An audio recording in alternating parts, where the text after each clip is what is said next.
welcome to Locked On Astros, your daily Astros podcast. Here are your hosts, Eric the Man Heisman and Brett H-Town Wheelhouse Chansey.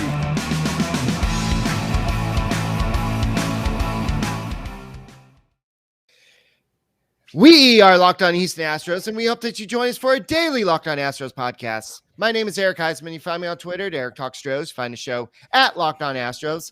Your team every day. Brett, where can you find you at? They can find me at H-Town Wheelhouse on Twitter and at Stros411 on Twitter, Instagram, and Facebook. Always positive, always Stros. All right, we have a special guest. You can call him Javi. You can call him Javier. You could call him a weird guy who likes the Padres for some reason. Javi, where can you find you at?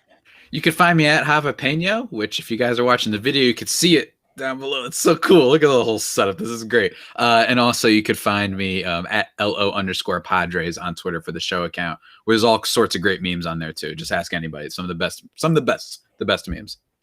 All right, before the show, we were talking about Spotify Green Room, how it's the best place to talk with Javi, to talk with me and H-Town Wheelhouse, and it's changing the way we talk about sports. So check us out. Brett and I are going to do it probably either on Friday or Saturday, before the game, after the game. We kind of decide depending on what the news is going on right now. So Spotify Green Room, changing the way we talk sports. And speaking about changing the way we talk sports, I'm sure you've been changing the way been talking about sports with the way the Padres have been playing.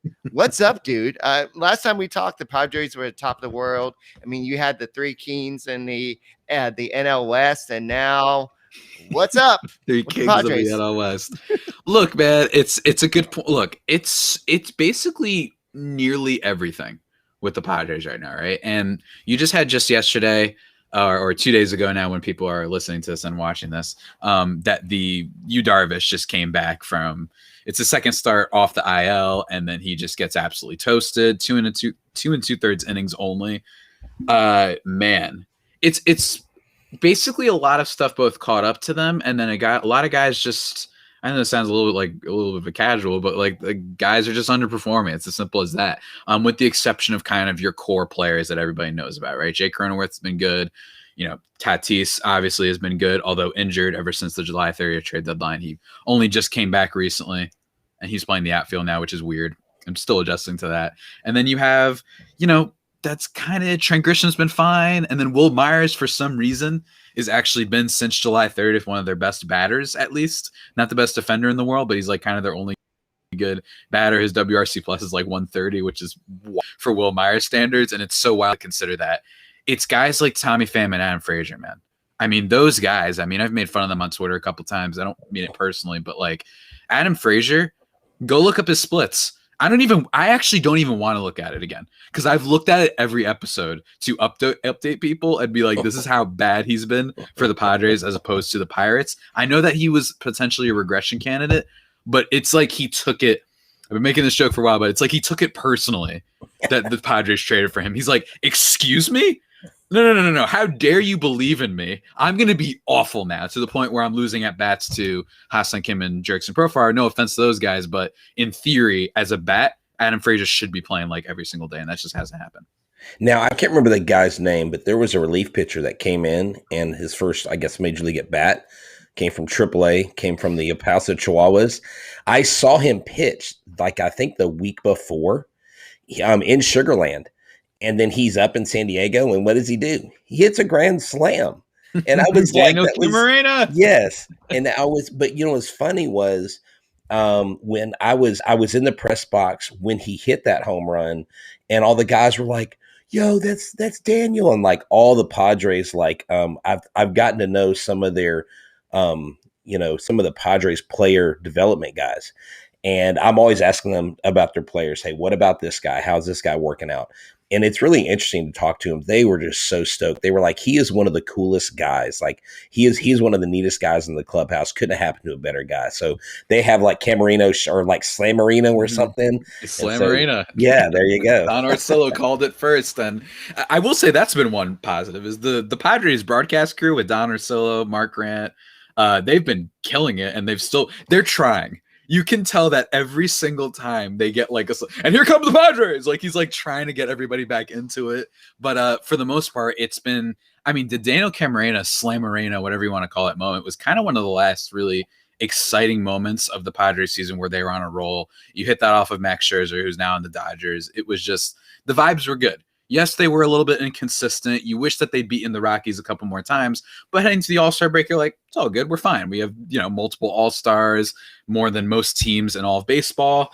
And then, except, you guys were up there as well, the Houston team that's killing it as well, that I'm mortified of facing this weekend, to be honest with you. Houston team? But things were going well. We are the Houston baseball team. The team that will not be named. Baseball team. The Houston baseball team. I do that sometimes. I don't know why. I just call teams more by where they're from. I'll be like, in Houston or in Cincinnati. I don't know why I do that. It's because everyone else just uses the name of the team. But anyway, so it's been kind of a downhill spiral. It's been really tough to watch. It's kind of unlikely that they make the playoffs at this point. The Padres, I mean, it would take a lot. It would take a lot of guys stepping up. Right. The only thing I would say that's been really exciting in terms of the Padres development. Yes, I know there's been some, like Manny Machado is someone that people will bring up, right? He's been very good defensively, but as a bat, had a pretty rough August. But then again, he could have an incredible September, and he's already been good for most of the year. So that would not surprise me if he had a really great end of the year. And the other thing is Blake Snell. I know you might be thinking, well, he's been the biggest bust this year, but all of a sudden, and it's not just, he's in a good stretch. He's literally changed his mechanics, more fastballs, more sliders, and has kind of ditched the changeup. Not even kind of, just ditched his changeup entirely. And his curveball, he only throws 7 or 8 times a game. So he's genuinely changed things, and which kind of broke baseball Twitter when it happened. Larry Rothschild, their pitching coach, was fired. And Blake Snell has been, I mean, he had a great game against the Dodgers where he went 7 2/3. He went 122 pitches. He took a no-hitter the other day to the 7th inning. It's not, I don't think this is just a mirage. I don't think he can totally be, it's mostly been a disaster this season. But at the end of the year, it's at least showing that this guy isn't just a complete bust, but might be a guy that definitely has potential for at least for next season at the minimum. Hey, I've got some good news for you, Brett. The Padres are one of the teams the Astros are going to face with a winning record. That the Astros have a better ERA than the Astros have a 3.66 ERA. And the Padres have a 3.77 ERA.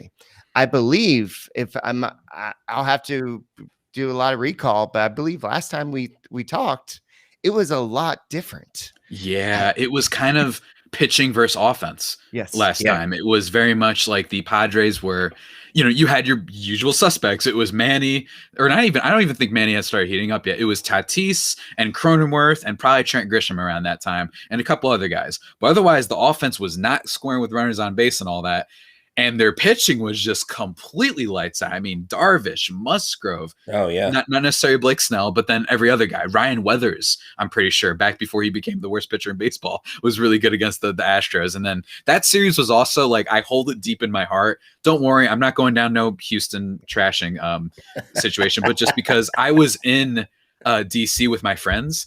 And we were at the Nationals game, and it was the first time I hung out with my friends ever since the world ended. And that was just really fun. It was 4 days or whatever. It was was that Memorial Day weekend, I think.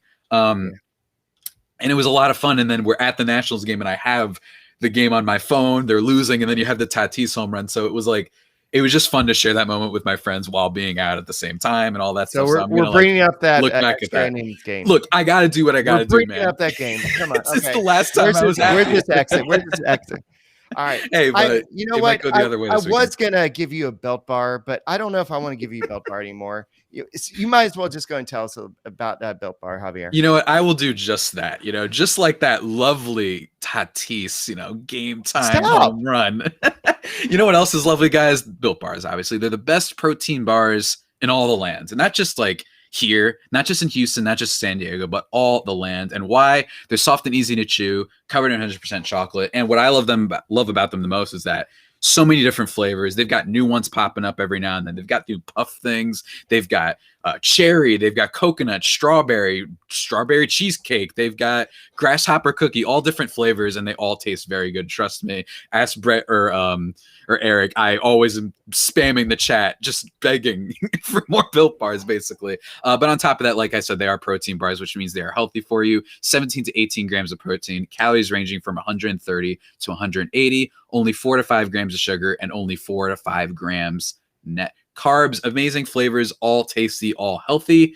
I don't know about you guys, but like I think enough said, right? So what are you guys waiting for? Go to builtbar.com and use promo code LOCKED15 and you'll get 15% off your next order. Remember, that is promo code LOCKED15 for 15% off at builtbar.com. I have my sweet revenge. The Padres' chances of making the playoffs this year is 26.1% according to Fangraphs. Not great. not great. It's not zero. It's not zero, but it's and by the way, it's fair. So some people might be saying, well, we got a month left. They're only a game and a half. Well, if you're followers of ESPN, and just to flex a little bit, I had been talking about this for a while, which is that the Padres coming out of the All-Star break, you played Miami, you played Colorado, you played Arizona.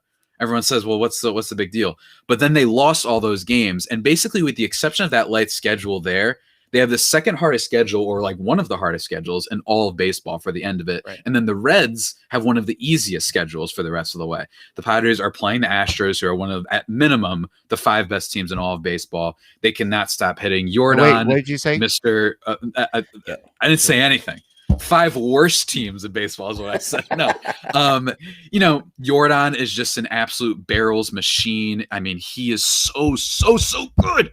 Like, I love watching that guy, to be perfectly honest with you. Like, he's a genuine, just professional baseball hitter in every sense. He takes pitches. He's kind of adjusted to the fact that I think breaking balls were killing him at one point, but don't matter anymore because it just doesn't matter. Even if he's still struggling against certain pitches, he's still going off. And then you have guys like Bregman, who just came back. Michael Brantley, who I don't understand why more teams weren't pursuing him, re-signs with the Astros. And then Altuve, I know this is going to shock some people, but hold on for a second.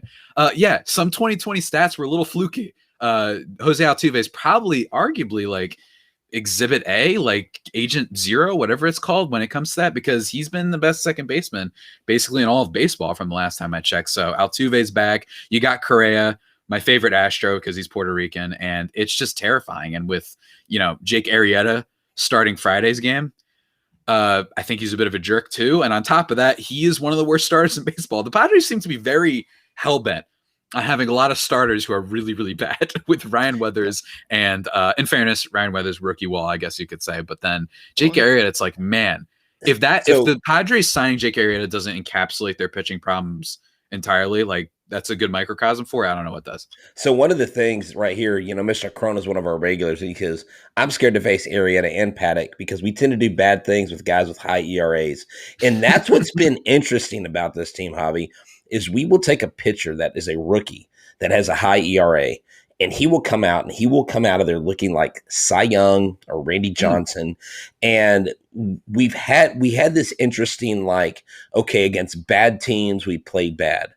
Well, against the Mariners, I don't know if you noticed, we had 2 games. We actually had 19 innings where we haven't scored a single run. We haven't scored a run since the first game, the 8th inning, against the Mariners. So this team feeds off itself. What I don't like is it feeds off itself negatively as well at the plate. But you are right. It is one of the most potent lineups. And when our hitters are in there doing that, I love that Urquidy's back on the mound. I think his presence is going to be huge. Chas McCormick is going to be back as well. There's a lot of people talking about, well, after Jake Myers, he's kind of the rookie sensation for the Astros, who has been ever since Chas McCormick has gotten hurt. And then Miles Straw got traded to the Indians. He's kind of taken over for center field, but he had his first kind of bad night. So there's with Chas McCormick, he may be starting in center field on Friday night. But let's go and take a second and talk about the matchups. In Friday's game, it's going to be Jose Urquidy versus Jake Arrieta. Urquidy is coming back from a very long layover. I believe he's been out since for a month or so. He's been out since June. I thought it was like 2 months, late June. Yeah. So it's been a while, maybe. This is going to be a very big matchup. I know his last start in minor leagues, he pitched 5 innings, had 5 or 6 strikeouts. So he's looked pretty good. So we'll see what he has to offer. And Jake Arrieta is 5-12 with a 7.13 ERA, 77 strikeouts. Urquidy is 6-3 with a 3.38 ERA. For Saturday's game, it's going to be Framber Valdez with a 9-4 record with a 2.91 ERA with 99 strikeouts versus old friend of the show, Joe Musgrove. I hated losing that guy, but we got Garrett freaking Cole for him. 9-8 Not with bad. 2.85 ERA. Not bad of a pickup. Yeah. With 169 strikeouts. So that kid turned out to be a pretty good pitcher. Mhm. And Sunday's game is going to be the Cha-Cha-Cha kid, Luis Garcia with a 10-6 record with 3.23 ERA versus Chris Paddock, who's I don't know what's happened to him. He used to be a good pitcher, but he's 7-6 with a 4.98 ERA. So which one of these, Javier, is your game that you're the most worried about? The most worried about it's the Jake Arrieta one. And believe it or not, the Chris Paddock, now I might just be saying this as someone who's been, the Padres have had a lot of bullpen games over the course of the last month. So it's just awesome to have a starter back because one of them, like I said, Ryan Weathers has been a disaster. And then you get Darvish back, Snell is on fire, and then Dinelson Lamet just came back off the IL. I don't think he's going to start just yet. They're probably going to try and ease him back in. But with Chris Paddock, it's very much like it's just a mystery box. You know, like when if you ever play Call of Duty, the zombies game, and you spend your points and then you just see what weapon you get or whatever, if you guys know that. Or in Mario Party, you hit the dice block, you just don't know what you're going to get. I got that. See, I was going through, all right, well, let me keep going. You're like Frogger on the Atari 2600. Shut up. No, that's me. Frogger, that's a me rules, reference. Man. Yeah. Hey, I love Frogger, man. I played that game on the Atari too. I remember that as a kid. Including the inferior version of Pac-Man on Atari, famously, by the way. Good gosh, how do you mess up Pac-Man? But anyway, I thought that Chris Paddock, it's just a little bit frustrating with him. It hasn't been as frustrating as some other guys because, in fairness, he is a 4 or 5 starter right now. He's a back end of the rotation guy. You just need him to be kind of average. But with Darvish, it's like his decline has been just maddening to watch. Snell has been maddening to watch, except for the last month where here's a stat for you. He had the highest strikeout percentage among all starting pitchers in baseball in August, which is wild, by the way. Not Corbin Burns, not, Max Scherzer, not your boy Greinke in his ephus pitch or whatever. But like, that's the exciting thing for the Padres. But with Paddock, it's like one thing that's been good about him is he's changed up his pitch mix a little bit this year. He throws his curveball a little bit more, which is nice. The problem, though, is that his changeup isn't quite as wipeout as it was that rookie year, which is what I imagine, Eric, you were mentioning, where he used to be great. His changeup was like one of the best changeups in all of baseball. It was incredible. There's a reason why he was a rookie of the year kind of contender. But now, and then the second year was that hitters were just waiting on the fastball. Changeup was still good, but they just waited on the fastball because it was way too straight, no vertical movement, no horizontal movement, whatever.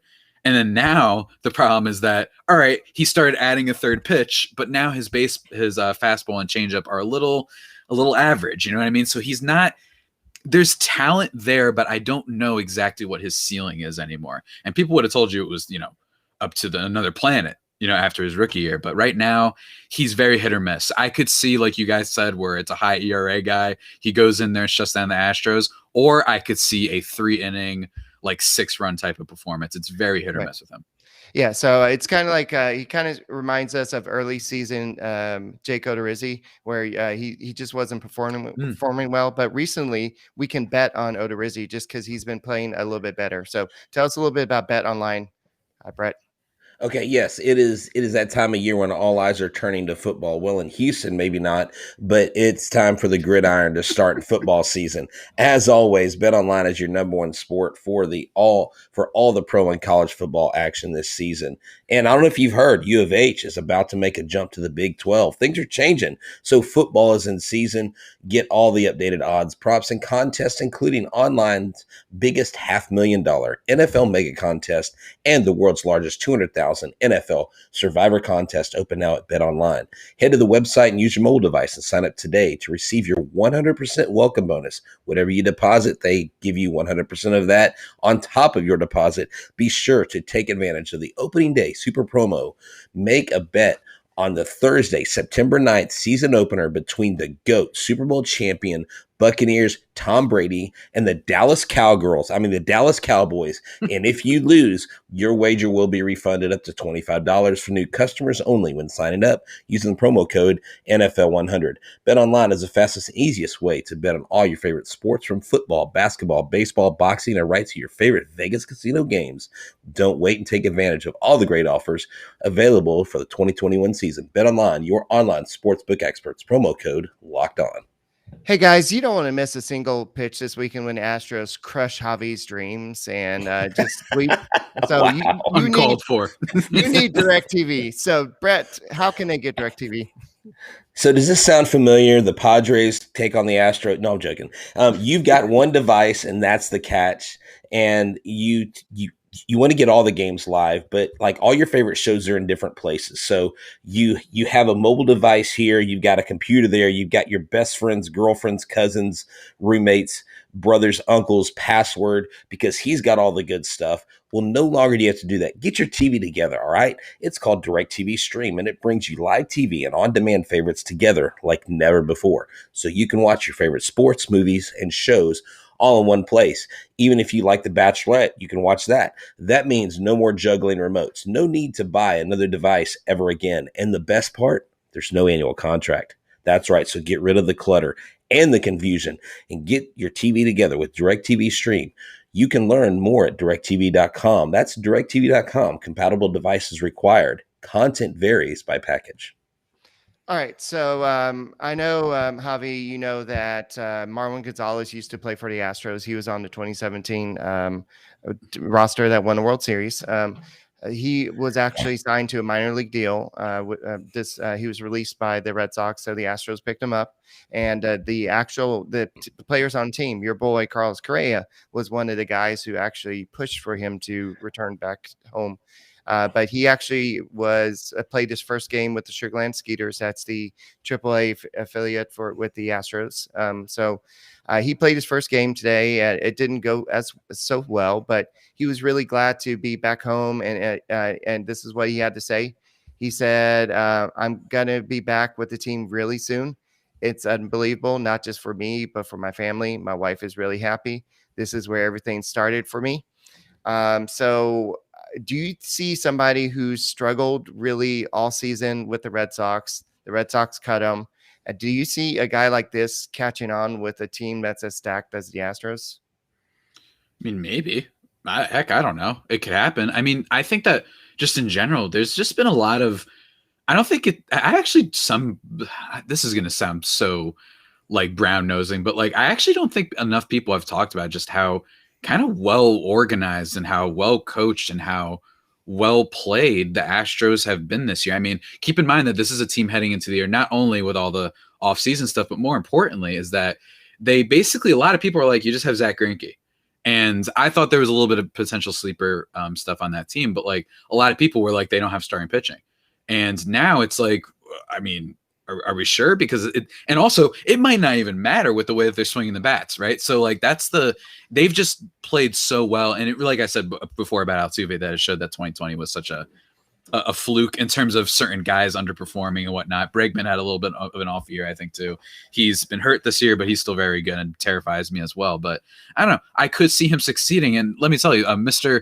Corona in the chat mentioned what pitcher did Rothschild affect the most. Unlike the Astros, when it comes to developing guys, that's one of the big things with the Padres right now. Not just like their pitching coach at the major league level, but throughout their whole system, where it's like, yeah, I don't want to say that I'm happy they dismissed Larry Rothschild, because just as a fan of sports, I always find it incredibly rare that a firing this late into a season, I don't care what sport it is, that like, I can't name one that really turned everything around, right? Like, yeah. It's usually if you do it at the very beginning, maybe like you do it at like Atlanta Hawks NBA last year, where like they fired their coach after like a week and a half or 2 weeks, and then they everyone knows who Trae Young is now, basically, right? So there are some rare exceptions, but this late into the season, I mean, I hope it works, but I guess the person who it affected the most might have been what's his name, Blake Snell. Apparently he's thrilled. I mean, the guy nearly threw a no-hitter the other day, and he shut down the Dodgers. Like, it's just very, I don't know. It's hard for me to blame him entirely, though, because my thing is, bottom line, guys got to pitch. Right, you have to pitch well, and I don't care who the pitching coach is. You can't be telling me that he's that bad that you have a 5.5 ERA. If that's true, then maybe we need to look into this, because also the Yankees fans, I remembered when the Padres, brought in Larry Rothschild, they were like, "Oh, thank you, please, thank you very much. We'll send you a fruit basket too." Like, they were very like, "You don't understand. Like, this guy has been a mess with us." And look at the Yankees now; they're even getting production out of guys like Jamison Tyone, who's coming off of like multiple Tommy John surgeries and all that, right? So when it comes to the Padres, it's hard to trust like their development system. It's a little bit hit or miss. It's a little kind of, there's going to be a lot of offseason questions. But in terms of the Astros, I would say I feel like that team's got a spirit to them. I think they're rallying around each other right now, and they're kind of putting everything behind them, at least from my perspective. So I would love to see the kid do well. Hopefully not against my team, but just in general, I'm always rooting for the young guys. Yeah, so Marvin Gonzalez, I think coming back, he has a potential of actually contributing if he gets on this team. And I think some of it has to do with the familiarity. So it has to be, hey, he gets to sleep in his own bed. He's not out of town anymore. Like, he still has a home here. That's why, you mentioned the comment of his wife being happy. And so he really loves this team, and the team loves Marvin Gonzalez. And so outside of, he had the outlier year of 2017, and everybody knows all those details, Carlos said, I think we can fix him. And when you've got your former teammates literally recruiting you to come back, even though we went 0 for 3 tonight in Sugarland, it doesn't matter. It's all about, when the time comes, is he eligible to be added? And if he is, can he provide a spark? Can he come in? Because he is a Houston legend. I mean, that game 2 of the World Series, against Kenley Jansen in the 9th inning, hitting that home run. We'll never forget that moment. That was a Marvin Gonzalez. Marvin Gonzalez broke up the no-hitter against Yu Darvish. He's hit a grand slam in a game. He's had some key moments, and he's got a good glove. And like Eric mentioned last time, his defense, and he is, I think, a better option defensively than some of the other guys. Robel Garcia, Eric's favorite player. But it's just one of those things where I just think remember the salt packet. Remember, I gave up the salt packet. No, you didn't. You can't give it up. You can't just give it up. It is a 4-year office for you, Eric. But anyways, Marvin Gonzalez, will he contribute? I don't know. If he gets in a game, you better believe he's going to be motivated like he's never been before. Yeah, so I know Dusty Baker likes the veteran guys, but in center field, we talked about this earlier, but we have Chas McCormick coming back, and we have the battle between Jake Myers and Chas McCormick now. But Jake Myers is a rookie. He's never been a top prospect, Javier. Since he's come up, he has, he's been, and he's had 10 for 32 with 2 doubles during McCormick's 8 games absence. So he's a better defender in center field, but McCormick has been since his time up, he has a 113 OPS plus and 248 plate appearances, which is 13 points above the league average. So you've got 2 guys who basically can both be the starting center fielder for the team. Basically, Myers has really stepped up really well while Chas McCormick's been out. Who do you think that Dusty Baker would go with? The young kid who's been really hot, or the kid who's been kind of proving it all year? Or do you think you will see a platoon? Me? I don't know. I don't know anything. The only thing that I know about Dusty Baker is when he was managing the Nationals, and the fact that he's had all these controversial comments with the Astros where it's like him trying to defend players, and they basically brought him in for damage control when it comes to all that whole situation, right? But I don't know. I think if I'm the Astros, though, I think I might take a chance on a newer guy just because the Padres have been really struggling. At least that's my opinion. I think that he would be it's not that the Padres are like a walkover, but if there's a team that you want to catch, if they by any chance before they get hot, then it might be now, because this line's a mess. I just roasted Adam Frazier at the beginning of this. The guy is driving me insane. It's just, I hate it. so much. I cannot stress how annoying. I mean, it's like he just hits. It's either a strikeout or a lollipop to the second baseman. You know what I'm saying? Like that's it. On like the second pitch, he is so frustrating to watch. I'm going to be curious to see how much he plays this weekend, but I would say you roll with the new kid. Especially not to mention, you guys might have heard the Padres got no hit recently by a guy making his major league debut. I saw that. Starter. Yeah. He Well, was so- not total major league debut. It was first starting appearance, but nonetheless, that was bad. Will we see any weekend Locked On Nows from you starring the Joker voice if the Astros drive you nuts over this series? Or maybe can we get one Monday? Like, let's just say the Astros come in and totally dominate. Can we at least get you?